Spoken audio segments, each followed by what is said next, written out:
Vamos a continuar con la conclusión de estos tres autores relacionados al empirismo, ¿verdad? Aquí nuevamente una tabla comparativa entre estos autores, Luke, Berkeley y Hume, mostrando sus principales obras.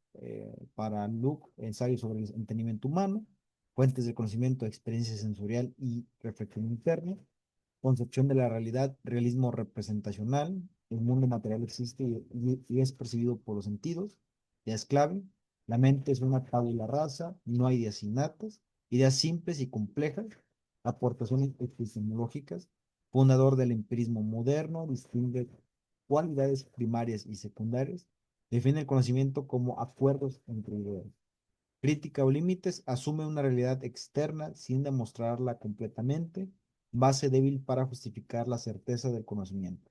Berkeley, su obra principal, tratado sobre los principios del conocimiento humano, fuente del conocimiento, percepción sensorial directa, concepción de la realidad, idealismo, la realidad existe solo en la mente que percibe, ideas clave, no existe la materia sin percepción, Dios mantiene el mundo perceptible, inmaterialismo, aportes epistemológicos, elimina la materia como hipótesis innecesaria, defiende una epistemología basada solo en percepciones, ríos de solipsismo, de críticas o límites, depende de Dios como fundamento metafísico.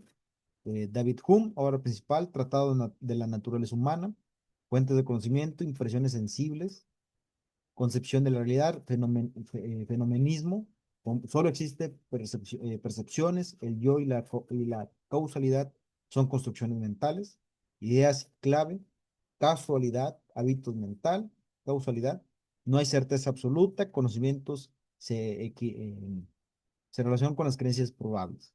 Aportes epistemológicos, crítica radical a la inducción y a la noción de causa, base del escepticismo moderno y del empirismo científico.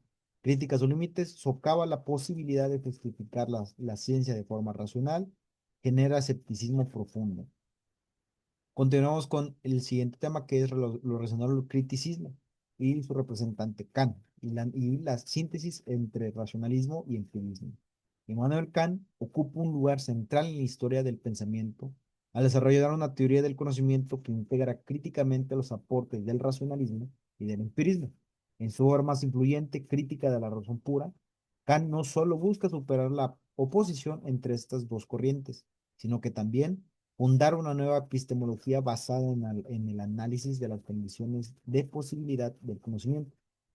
A este enfoque se le denomina criticismo, porque su tarea no es afirmar dogmáticamente verdades sobre el mundo, sino examinar críticamente los límites y fundamentos del conocimiento humano. El giro copernicano de Kant. Kant propone un cambio radical en la forma de entender la relación entre sujeto y objeto. Hasta entonces se asumía que el conocimiento debía adecuarse al objeto, es decir, que el sujeto debía ajustarse pasivamente a la realidad. Kant invierte esta perspectiva. Propone que el objeto es el que debe adecuarse a las estructuras del sujeto cognoscente. Hasta ahora se suponía, dice Kant, hasta ahora se suponía que todo nuestro conocimiento debía de regirse por los objetos. Pero ensayamos una vez si no se consigue más éxito suponiendo que los objetos deben de regirse por nuestro conocimiento. Este giro, al que él mismo llamó giro copernicano, marca el inicio de una epistemología trascendental, que no pregunta qué es lo que conocemos, sino cómo es posible conocer. Conocimiento como síntesis de sensibilidad y entendimiento. Kant sostiene que el conocimiento solo puede darse mediante la unión entre dos elementos fundamentales.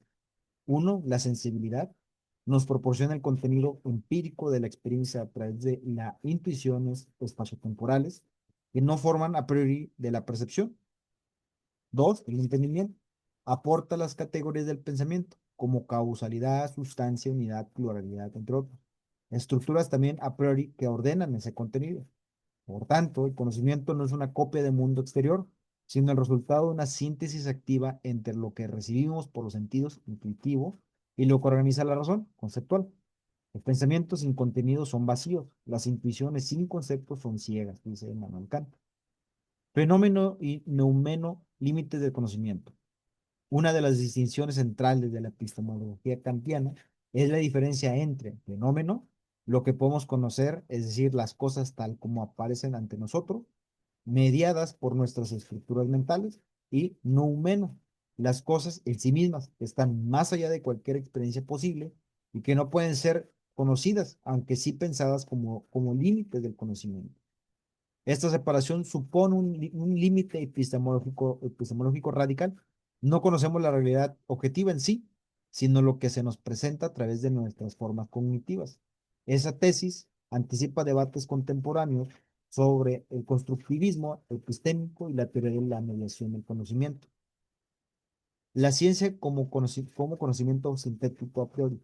Kant distingue tres tipos de juicios. Análisis a priori, verdadero por el significado de los términos, por ejemplo, todo soltero no está casado. Sintético a posteriori, derivado de la experiencia, el cielo está nublado.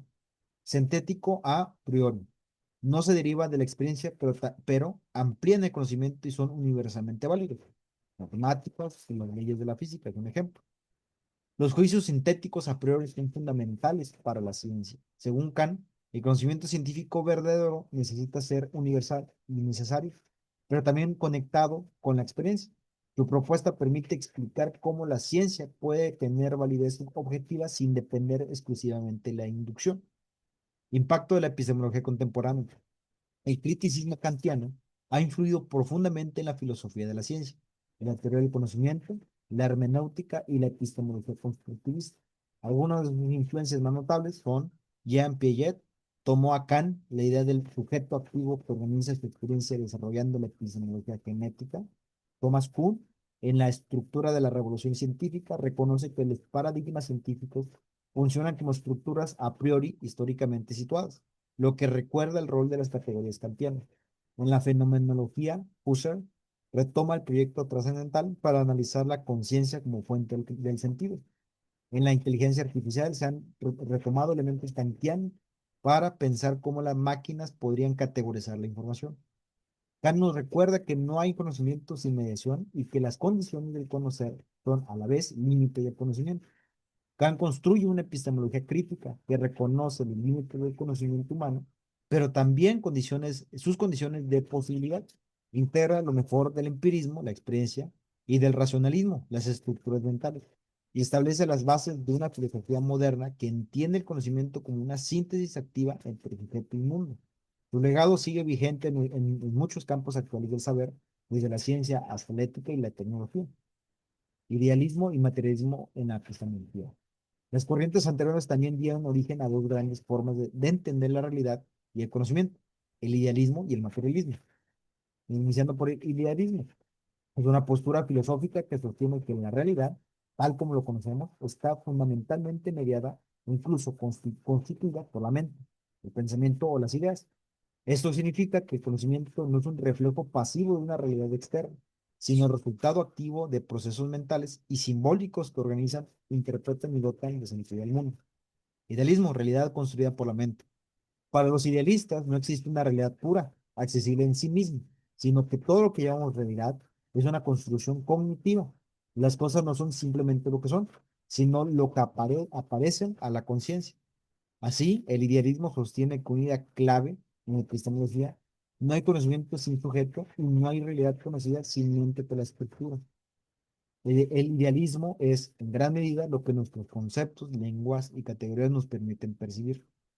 Evolución filosófica del idealismo. Berkeley, idealismo subjetivo. Todo lo que existe lo hace en tanto es percibido. No existe una materia objetiva. Los objetos son ideas en la mente. Su propuesta defendía un mundo sostenido en la percepción, garantizado por una mente divina. Kant, idealismo trascendental. No negaba el mundo exterior, pero afirmaba que no podemos conocerlo en sí, sino solo como aparece dentro de nuestras estructuras mentales. Espacio, tiempo, causalidad. El conocimiento es una síntesis de lo que el sujeto pone, formas a priori, y lo que el mundo ofrece, intuiciones sensibles. Hegel, idealismo absoluto.